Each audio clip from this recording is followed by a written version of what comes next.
Assalamualaikum warahmatullahi wabarakatuh.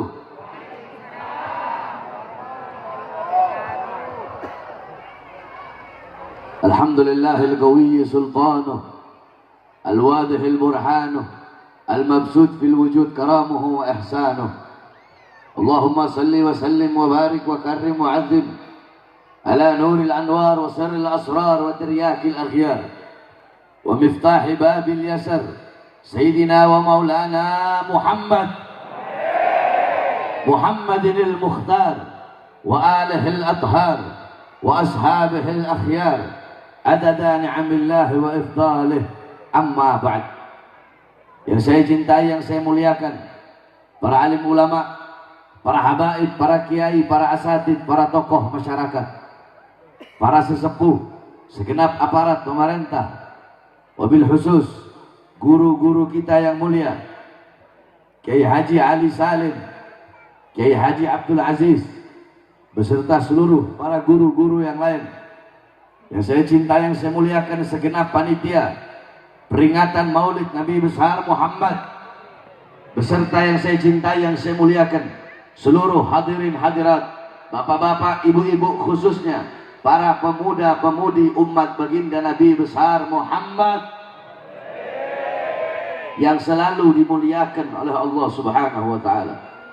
Alhamdulillah, segala puji dan syukur kepada Allah Subhanahu wa taala, yang dimana Allah Subhanahu wa taala menjadikan kita semua sebagai umat yang terbaik, sebagai umat yang paling mulia. Allah berikan kepada umat-umat terdahulu bahkan keutamaan-keutamaan yang Allah berikan kepada kita, kemuliaan-kemuliaan yang Allah berikan kepada kita, tidak pernah Allah berikan bahkan kepada para nabi dan para rasul terdahulu. Keutamaan dan kemuliaan ini hanya Allah berikan kepada kita sebagai umat Nabi besar Muhammad sallallahu alaihi wasallam. Saudara-saudara, Nabi Allah Adam alaihissalam, Nabi Allah Adam berkata, "Aku iri kepada umat Muhammad." Nabi Allah Adam alaihissalam, beliau iri kepada kita sebagai umat Nabi Muhammad. Kenapa? Nabi Allah Adam berkata, "Aku iri kepada umat Muhammad karena Allah memberikan kepada umat Muhammad 4 macam kemuliaan, yang dimana kemuliaan itu tidak pernah Allah berikan kepada aku, tapi Allah berikan kepada mereka sebagai umat Nabi besar Muhammad." Nabi Allah Adam iri kepada kalian sebagai umat Nabi Muhammad. Kenapa? Karena Allah memberikan kepada kalian 4 macam kemuliaan, 4 macam keutamaan, yang dimana kemuliaan itu, keutamaan itu tidak pernah Allah berikan kepada Nabi Allah Adam alaihissalam. Apa kemuliaan-kemuliaan tersebut? Apa keutamaan-keutamaan tersebut? Nabi Allah Adam berkata, yang pertama, aku kata Nabi Allah Adam, ketika berbuat salah, ketika lepas aku makan buah khuldi, Allah pisahkan aku dengan istriku Hawa selama ratusan tahun. Aku berbuat kesalahan, Allah pisahkan aku dengan Hawa selama ratusan tahun. Tetapi umat Muhammad, pagi, siang, sore, malam mereka berbuat dosa. Pagi, siang, sore, malam mereka berbuat salah. Tapi tidak pernah Allah pisahkan mereka dengan anak dan istri mereka. Aku hanya 1 kali berbuat salah, Allah pisahkan aku dengan istriku selama ratusan tahun. Tetapi umat Muhammad, pagi, siang, sore, malam berbuat salah, berbuat dosa, berbuat maksiat, tidak Allah pisahkan mereka dengan anak dan istri mereka. Yang kedua, kata Nabi Allah Adam alaihissalam, aku ketika berbuat salah, tiap hari aku bertaubat kepada Allah, tapi Allah belum terima taubatku. Allah terima taubatku ketika aku berada di kota Mekah. Sedangkan bagi umat Muhammad, jikalau mereka mau bertaubat, mereka tidak harus pergi ke Makkah. Dimanapun mereka bertaubat, kapanpun mereka bertaubat, Allah terima taubat mereka.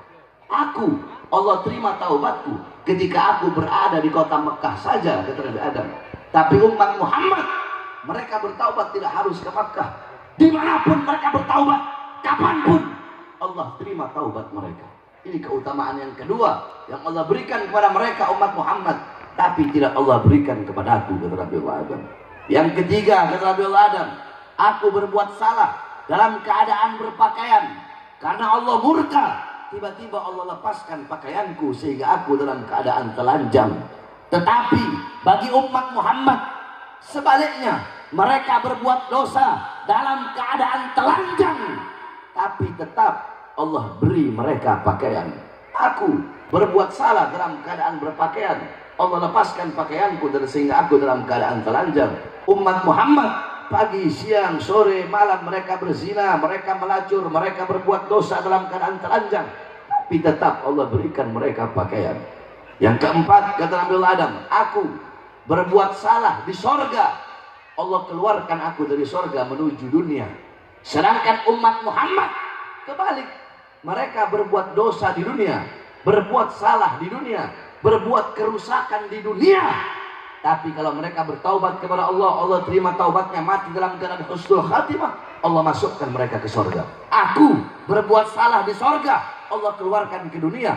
Umat Muhammad berbuat salah di dunia, Allah masukkan mereka ke sorga. Sungguh aku iri kepada umat Muhammad, sungguh aku iri dan aku ingin menjadi bagian daripada umat Muhammad.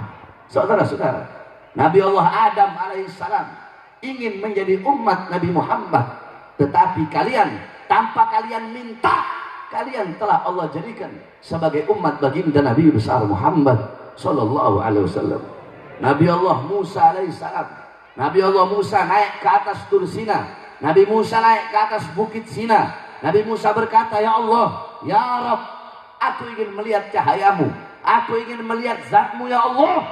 Apa kata Allah? Wahai Musa, kau tidak akan sanggup, kau tidak akan kuat melihat cahayaku, kau tidak akan sanggup melihat walaupun setitik daripada cahayaku. Ketahuilah wahai Musa, antara diriku dengan hamba-hambaku ditutupi dengan 70.000 hijab, 70.000 penghalang yang menutupi antara diriku dengan hamba-hambaku. Al-Imam Ghazali radhiyallahu an, beliau mengatakan penghalang Allah, hijabnya Allah, Allah ciptakan dari cahaya, dari air, dan dari kegelapan. Di dalam penghalang Allah ada suara gemuruh air, yang dimana andaikan gunung-gunung bisa mendengar suara gemuruh air tersebut, andaikan Allah buka satu penghalang kepada gunung-gunung, gunung-gunung tersebut akan hancur bagaikan debu, karena begitu dahsyatnya penghalang Allah subhanahu wa ta'ala. Andaikan Allah buka satu penghalang, andaikan kita manusia bisa mendengar suara air yang ada di dalam penghalangnya Allah, saking ketakutan hati kita akan copot dari badan, karena begitu dahsyat penghalangnya Allah. Apa kata Allah? Wahai Musa, ketahuilah 70.000 penghalang ini tidak akan aku buka untuk siapapun kecuali untuk Muhammad dan untuk umat Muhammad. Apa kata Nabi Musa? Ya Allah, aku tidak bisa menjadi Muhammad, maka jadikanlah aku bagian daripada umat Muhammad. Para nabi, para rasul terdahulu ingin menjadi umat Nabi Muhammad, karena begitu banyak keutamaan-keutamaan, begitu banyak kemuliaan-kemuliaan yang Allah berikan kepada kita sebagai umat Nabi besar Muhammad sallallahu alaihi wasallam. Bahkan dalam hadisnya Rasulullah SAW beliau berkata, tuba liman yarani wa amana bi, wa tuba thumma tuba liman lam yarani wa amana bi. Apa kata Rasulullah? Sungguh beruntung bagi siapa orang yang melihatku kemudian beriman kepadaku. Mereka adalah para sahabat Nabi Muhammad, yang dimana melihat Nabi Muhammad kemudian beriman kepada Nabi Muhammad SAW. Akan tetapi ada golongan-golongan yang mendapatkan 3 keberuntungan. Siapa mereka? Tuba, thumma tuba, sungguh beruntung dan sungguh beruntung dan sungguh beruntung bagi orang-orang liman lam yarani, bagi orang-orang yang tidak pernah melihatku. Saudara-saudara, kita tidak pernah melihat Nabi Muhammad, kita tidak pernah sholat di belakang Nabi Muhammad, tidak pernah menjadi makmum Nabi Muhammad, tidak pernah duduk bersama Nabi Muhammad, tidak pernah makan bersama Nabi Muhammad, tidak pernah berkumpul bersama-sama dengan Nabi Muhammad. Akan tetapi kita beriman kepada Nabi Muhammad sehingga kita mendapatkan 3 kali keberuntungan. Beruntung bagi orang yang melihatku, kata Nabi, kemudian beriman kepadaku, dan sungguh beruntung dan sungguh beruntung dan sungguh beruntung bagi orang-orang yang tidak pernah melihatku kemudian beriman kepadaku. Siapa? Kita, umatnya Nabi Muhammad SAW. Kita tidak pernah melihat Nabi, tetapi kita beriman kepada Nabi. Kita tidak pernah sholat di belakang Nabi, tapi kita beriman kepada Nabi. Kita tidak pernah duduk bersama Nabi, berkumpul bersama Nabi, melihat langsung Nabi Muhammad, tetapi hati kita penuh dengan kecintaan kepada Nabi, penuh dengan kerinduan kepada baginda Nabi besar Muhammad. Kecintaan ini, kerinduan ini kepada Nabi Muhammad akan menjadi sebab kelak di akhirat kita akan berkumpul bersama baginda Nabi besar Muhammad sallallahu alaihi wasallam. Saudara-saudara, beruntung mata-mata yang ketika di dunia kita pakai kedua mata kita untuk memandang wajah ulama, pewaris para nabi, penyambung lidah nabi, penerus perjuangan nabi. Mata kita pakai untuk di majelis-majelis ilmu, di majelis-majelis zikir. Mata-mata tersebut kelak di akhirat akan menjadi mata-mata yang dihalalkan oleh Allah untuk memandang wajah indah baginda Nabi besar Muhammad sallallahu alaihi wasallam. Saudara-saudara, orang-orang yang rugi, orang-orang yang celaka di akhirat bukanlah orang-orang yang datang bawa dosa yang besar, bawa dosa yang banyak, tetapi orang-orang yang rugi, orang-orang yang celaka di akhirat adalah orang-orang yang Allah haramkan pandangan matanya untuk bisa memandang wajah indah Nabi besar Muhammad sallallahu alaihi wasallam. Saudara-saudara, coba kalian lihat para sahabat-sahabat Nabi Muhammad, beliau-beliau para sahabat Nabi, beliau-beliau ingin masuk surga. Tujuan mereka, tujuan para sahabat masuk surga, tujuan mereka bukanlah bidadari di surga. Tujuan mereka bukanlah istana yang mewah, yang temboknya terbuat dari emas putih, yang tanahnya terbuat dari kasturi. Tujuan para sahabat masuk surga bukanlah telaga yang mengalir, telaga khamr, telaga minuman keras, telaga susu, telaga madu. Tujuan mereka bukan kenikmatan-kenikmatan yang tidak ada putusnya. Saudara-saudara, coba kau lihat selepas wafatnya Nabi Muhammad. Ketika Nabi Muhammad wafat, banyak sahabat-sahabat Rasulullah yang berdoa. Seketika Rasulullah wafat, ada sahabat yang berdoa, "Ya Allah, cabutlah kedua mataku, cabutlah pandanganku ya Allah." Untuk apa aku memandang? Nabi Muhammad sudah wafat, Nabi Muhammad sudah tiada. Cabutlah kedua mataku ya Allah. Aku tidak lagi ingin melihat, aku tidak lagi ingin memandang selain melihat dan memandang wajah indah baginda Nabi besar Muhammad. Seketika itu juga Allah cabut penglihatannya sehingga sahabat tersebut menjadi buta. Saudara-saudara, ada sahabat yang berdoa, "Ya Allah, cabutlah nyawaku ya Allah. Untuk apa aku hidup? Jikalau aku hidup sudah tidak ada lagi Nabi Muhammad. Aku tidak lagi ingin hidup kecuali hidup bersama Nabi Muhammad. Cabutlah nyawaku ya Allah." Seketika itu juga sahabat-sahabat tersebut mati. Saudara-saudara, bahkan ada seorang perempuan yang dimana ja'at imra'atun li Aisyah wa qalat, "Ya Aisyah, ikshif li gabran Nabi sallallahu alaihi wasallam." Fakashafat Aisyah gabran Nabi, fadakhalat imra'atun, fadakhalat fabakat hatta matat. Datang seorang wanita kepada Sayyidatuna Aisyah. Wanita itu berkata, "Wahai Aisyah, tolong bukakan bagiku kuburnya Nabi Muhammad." Dibuka kuburnya Nabi, fadakhalat fabakat hatta matat. Ini perempuan masuk, dia berdiri depan kuburnya Nabi, dia menangis di depan kuburnya Nabi, dia menangis sampai dia mati saat itu juga. Kenapa? Para sahabat baik laki-laki ataupun perempuan sesudah Nabi Muhammad wafat, mereka banyak yang ingin meninggal, mereka banyak yang ingin wafat. Kenapa? Karena mereka satu tujuannya, yaitu di sorga. Bukanlah bidadari, bukanlah kenikmatan-kenikmatan di sorga, tetapi mereka ingin masuk sorga hanya satu. Apa? Berkumpul dengan baginda Nabi besar Muhammad sallallahu alaihi wasallam. Maka orang-orang yang rugi, orang-orang yang celaka adalah orang-orang yang tidak bisa berkumpul dengan baginda Nabi besar Muhammad sallallahu alaihi wasallam. Saudara-saudara, engkau ingin berkumpul dengan Nabi kelak di akhirat, maka di dunia berkumpullah dengan para pewaris Nabi Muhammad, pewaris keilmuan Nabi, penerus perjuangan Nabi, penyambung lidah Nabi, para ulama, para ustadz, para kiai, para habaib. Duduk dengan beliau-beliau, berkumpul dengan beliau-beliau. Dipastikan di akhirat engkau pun akan duduk dan berkumpul dengan baginda Nabi besar Muhammad sallallahu alaihi wasallam. Saudara-saudaraku sekalian yang dimuliakan oleh Allah Subhanahu wa taala, para ulama, orang-orang saleh dalam Al-Quran. Allah Subhanahu wa Ta'ala berfirman, "Qul hal yastawil ladzina ya'lamuna wal ladzina la ya'lamun." Kata Allah, katakanlah olehmu wahai Muhammad, katakanlah, apakah sama orang-orang yang berilmu dengan orang-orang yang tidak berilmu? Apakah sama orang-orang yang alim dengan orang-orang yang bodoh? Apakah sama orang-orang yang mengerti dengan orang-orang yang tidak mengerti? Apakah sama orang-orang yang mengenal dengan orang-orang yang tidak mengenal? Apakah sama orang-orang yang dekat dengan orang-orang yang jauh? Apakah sama beliau-beliau para ulama dengan kita orang-orang yang bodoh?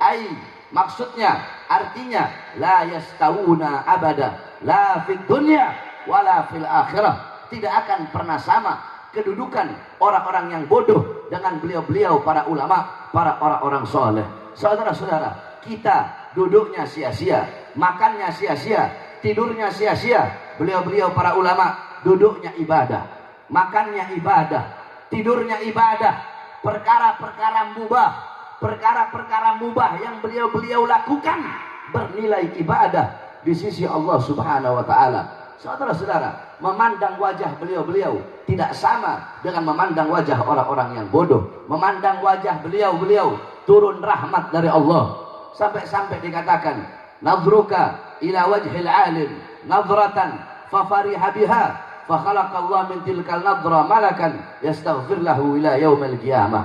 Saudara-saudara, siapa orang yang memandang wajah ulama, memandang wajah orang soleh, pandangan cinta, pandangan kasih sayang, maka dari setiap pandangan tersebut akan Allah ciptakan malaikat yang memohonkan ampun atas dosa-dosa orang yang memandang tersebut sampai datangnya hari kiamat. Itu memandang wajah ulama. Memandang wajah orang soleh tidak sama dengan memandang wajah orang-orang bodoh. Tidak sama engkau memandang wajah orang-orang yang mengenal Allah dengan memandang wajah orang-orang yang tidak mengenal Allah Subhanahu wa Ta'ala. Sampai-sampai di zaman Al-Imam Al-Khufi, saudara-saudara, ada beberapa perampok yang dimana perampok-perampok ini, mereka setelah selesai merampok, habis mereka merampok, mereka duduk berkumpul. Ketika mereka duduk berkumpul, si kepala perampok berkata kepada anak buahnya, "Ayo kita engkau pergi ke pasar, kemudian engkau beli betih. Betih itu buah sejenis semangka, sejenis timun suri. Engkau pergi beli semangka." Pergilah anak buahnya. Ketika dia pergi ke pasar ingin beli semangka, kemudian dia bertanya ke si penjual semangka, "Berapa harga semangka ini?" Si penjual semangka berkata, "Yang ini 10.000, yang ini 10.000, yang ini 10.000, yang ini 100.000. Kemudian ini perampok berkata, "Wahai penjual semangka, kenapa semangka ini lebih mahal? Kenapa harganya 100.000? Yang lain harganya 10.000, yang ini harganya 100.000. Besarnya sama, manisnya sama, buahnya sama, tapi kenapa harganya berbeda?" Si penjual semangka berkata, "Ya, semangka yang ini berbeda karena tadi ketika Imam Al-Khufi lewat, nggak sengaja Imam Al-Khufi menyentuh semangka ini, sehingga semangka ini mendapatkan keberkahan. Semangka ini penuh dengan berkah karena habis dipegang oleh tangannya ulama besar, habis dipegang oleh tangannya orang soleh, makanya semangka ini aku naikkan harganya."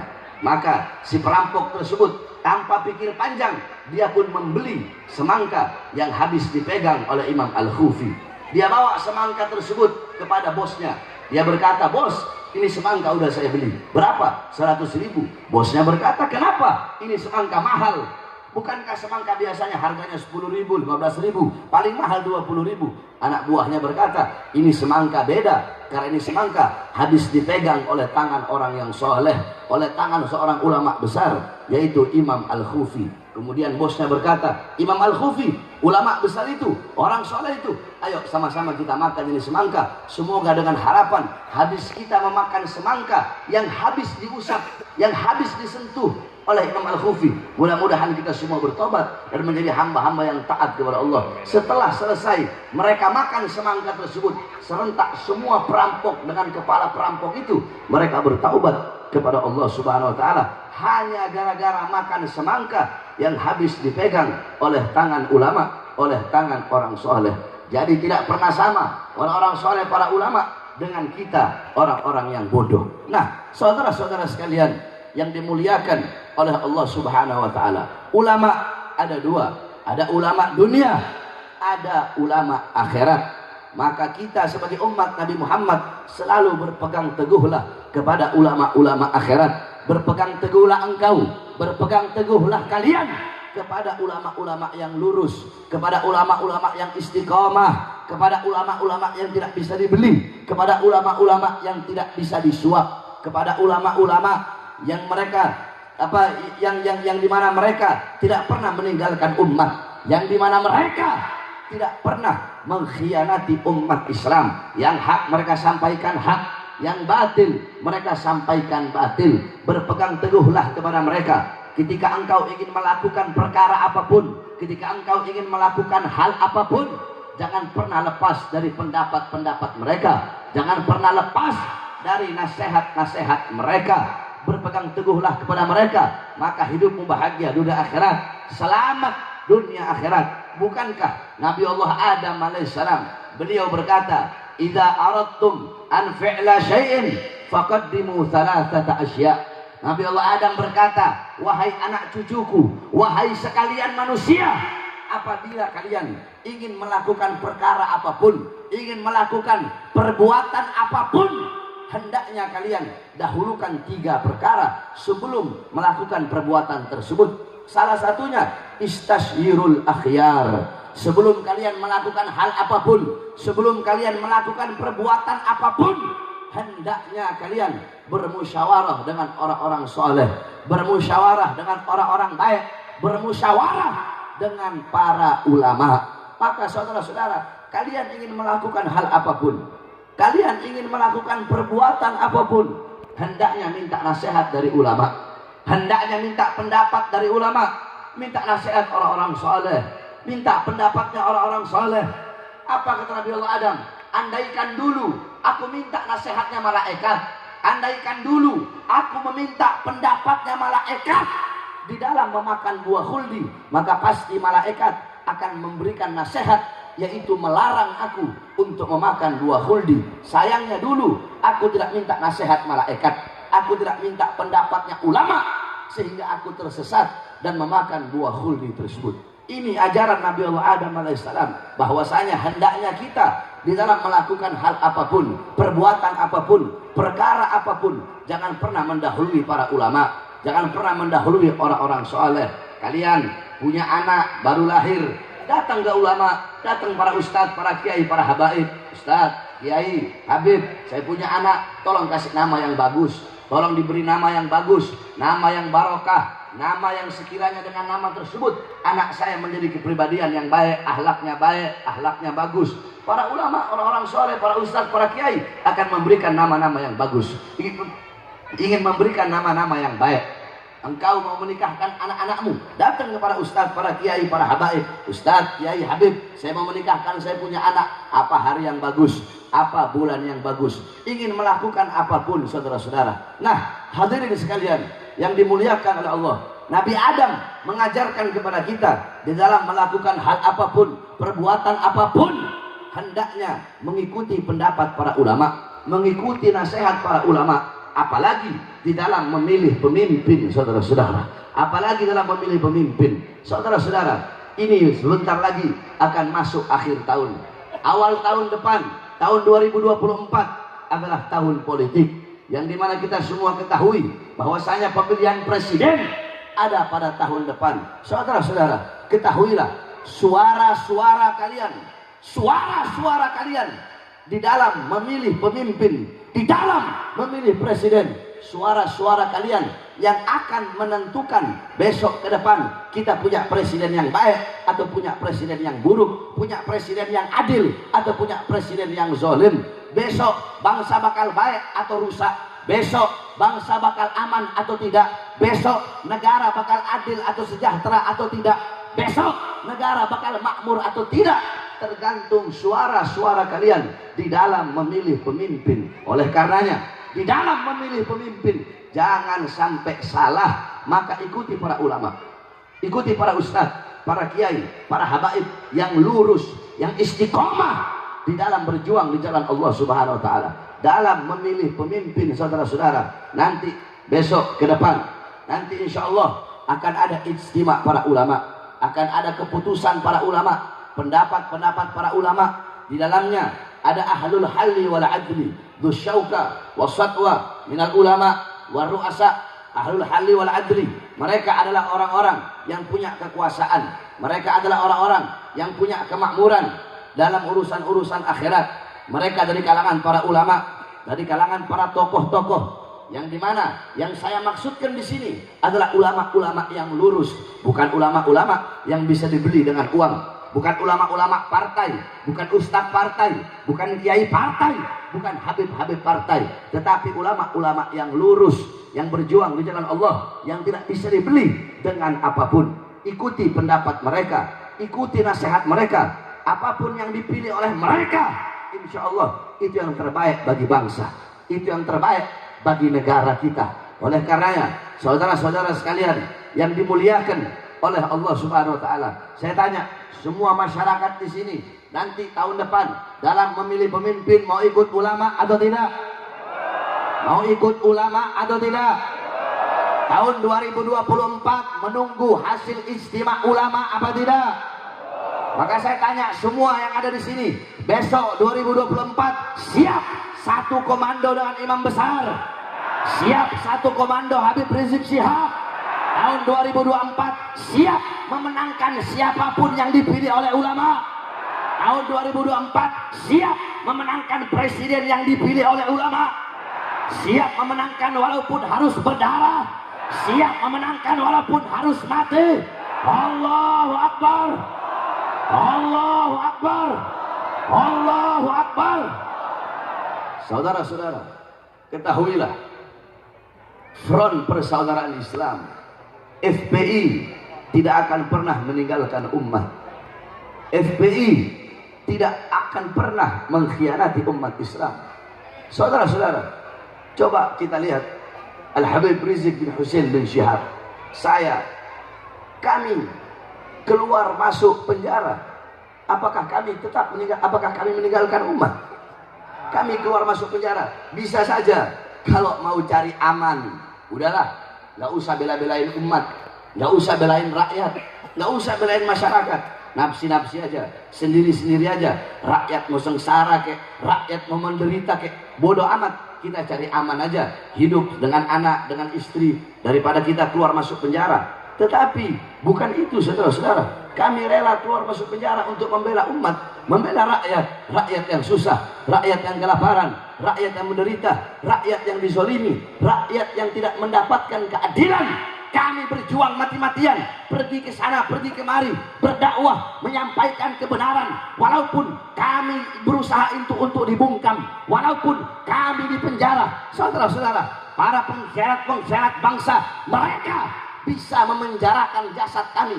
Mereka bisa untuk berusaha membungkam suara-suara kebenaran yang kami sampaikan. Mereka bisa memenjarakan jasad kami, atau bahkan mereka, para musuh-musuh agama, musuh-musuh bangsa, para koruptor, para pejabat-pejabat yang mengkhianati rakyat, mereka bisa memenjarakan kami, bisa membunuh kami. Tapi demi Allah, suara-suara kebenaran yang kami sampaikan tidak akan mereka